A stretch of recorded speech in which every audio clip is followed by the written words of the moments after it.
Hello mayam, welcome back to Babyna's Kitchen. Mayam ngasi ko aina sabji lege aina chatpada gajar se jamna phajana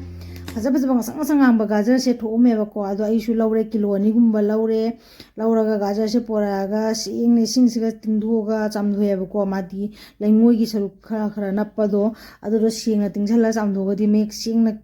lengoi do kengi dana ko ado gaina nu swaina satik ne nu sanga chai boina gajar se loina maku se sing no khokto e ko maku khokto ga amukamu chamdhoga ne ko machum ta halaga haidi sing gi saruk se jawhandana फजना सेंगना थमबने कंगहलगा सुमाइना तौरगा थम्मे अदमकु से खोकल वरबनिना इमुंग पुसलगा सिमुग सिटलगे बको अखोइना गाजर से लेबे मतंदा ngasang sangang ba फजबदो ओइता बको अखोइ अवाव मजुदना तबा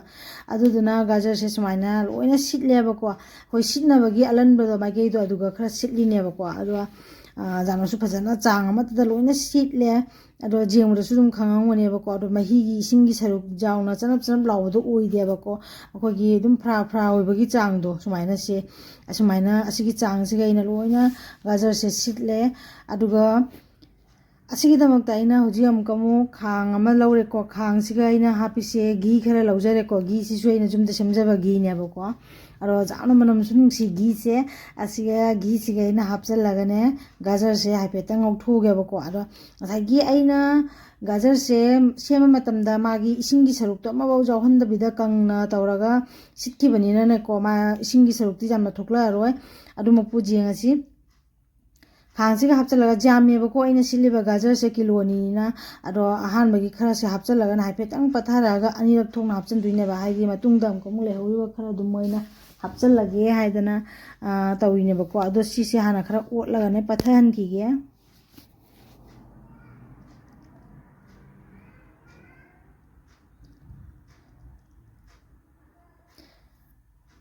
असुमाइना ओटलगा खरा पथारे हाइबा कांदुगा को खरा मा आइना सेमगा लेबदो अदुदो मु इसिगी मतक्ता मु हापचलगा पुन्ना मु ngauminadurineबको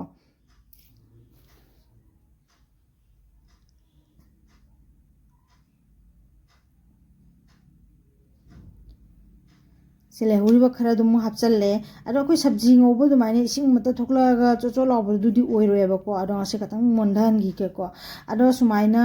मोंधाबा फावबगी ngौरेको सुमाइना फजना तौरगा ngौमिनारे मिनिट 5 10 गुम ngौबरेको ngौरगदि फ्रा फ्रा लावरेबको इसिंगी सरुक्ते बाव जाउद्रे अदो सुमाइना ngौरबा मतुंगदा आई हौजी संगोम से आइना लौदुइसे लिटर अमा खाइनेबको कइनेदि आइगी गाजर से किलो नि गुमबनेबा अदुदुननि अदुना संगोम लिटर अमा खाइसे सुमाइना हाइजलेको हाइजलगा आई गाजर से अमकमु असि संगोम सिगा लोइना पुन्ना फुटमिनरगे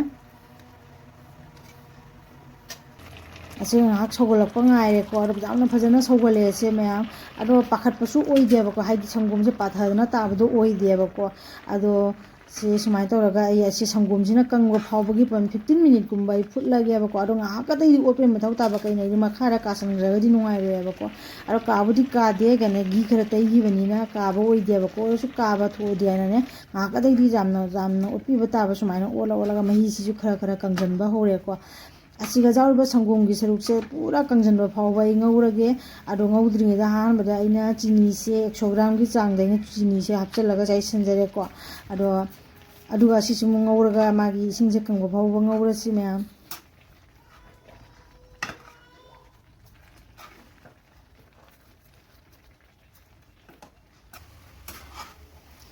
मागी संगोमगी सरुकसे मही से लोइना कंग्रेको सुमाइना ngौरे खांगसिगा जो संगोमगी सरुक से मबा उद्रेबको थावगी सरुक ओइ करि ओइ साइ घी दोरे संगोमनो कंसनग्रगा थाव ओनबदो अदुगी सरुक तुने बाय पेरा पेटोइसे अरुगा संगोम दि मबा जाउद्रे संगोमगी सरुक तो लोइना गाजरसना चुपसनग्रेबको अदो संगोमगी मपान जैना सुमाइना लौथोगा खरा थम्मेबको सुमाइना लौथो संगोमगी मपान खरा थम्मेबको असिसिमु ओइ हापचलगे होजि असिसे लोइना हापचलसि संगोम मपान सुम हापचलको मई सिदि जामना कलहनबा यादे मई से मीडियम फ्लेम दा थमगा गाजर से ngौरी ngaktaनेबको अदुदुना सुमाइना सिमु nga ओखाइरगको असे ओखाइरगदि असिगैगि संगोमगी सरुक से जामना मई लिक्विड मही से जाम थोक्लारोयेबको लिक्विड टाइप से जाम थोक्लारोय अदुदुना सुमाइना ओखाइरसिको ओखाइरगा मु आइना सिगा ड्राई फ्रूट्स खरा मु हापनेबको ड्राई फ्रूट्स मु कमोइना हापने हाइदो ड्राई फ्रूट्स से जाम हापचलसु जाय लेत्रगा हापत्रगसु जायको अदो हापिरगदी फैको कोगी दुम ड्राई फ्रूट्स से चानिंगदबा लेरगदी सिगुंबसिगा हापचलगदीको ड्राई फ्रूट्स तो चारेनाको इंदम थादी ड्राई फ्रूट्स से जाम चाबा फैको अदुगा सिगा घी खरा मसु आइना साहलगा थमे अदो घी से मु हापचलसि सिगा घी से मु हापचलगा को ओखाइरनेबको घी से मसाइ ngौबदसु खांगदा तैखिबा खरा हापचन खरे अदुगा ngौबा लोइरे मही से न कंजनबा लोइरे हाइबा कांदुगा हमको मु घी से मु साहलगा मु हापचलिनेबको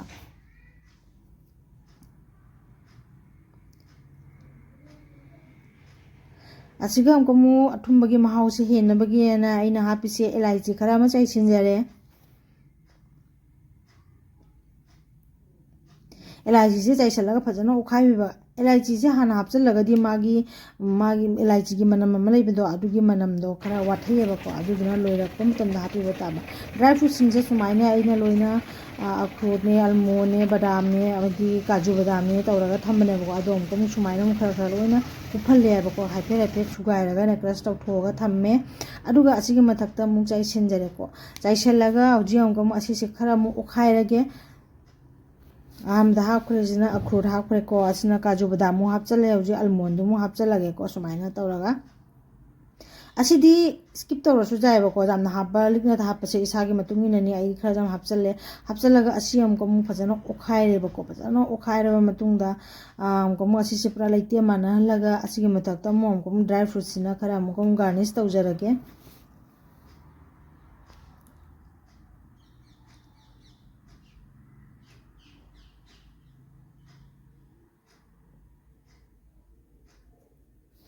हौजी मईसिदी थिंगजलेको मईसिदी ऑफ तौरा गैस से ऑफ तौरगा हौजी थम्मिमी खांगसिदी खांगसिगा जाबा गाजर सिदी सारीदनको अदो आइसि मथक्ता हमको मु ड्राई फ्रूट्स खरा हमको मु हनाई गार्निश तौसनजरे तौसलगा ngahak थम्मगे गाजर से सुमाइना खांगसिगा सुम थम्मनेबको अदो सुमाइना होबा गाजर सिदीको था मुक्सी गाजर गे हलवा से हौजलगा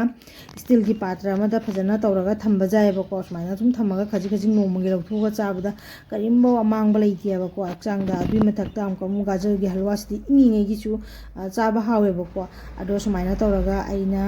प्लेट अमदा खाइदोगा खाइदोचरको सारियबको गाजर गे हलवा से यामना इंदियबको अदो सुमाइना तौरगा आइना खाइदोबा मतुंगको असिसिना हुजी हाइदि नोंनिनी से चाबा जाबगी मोंगदा खाइदोबनेबको असिगी मथक्ता आइना हुजी चाइसनदुइसे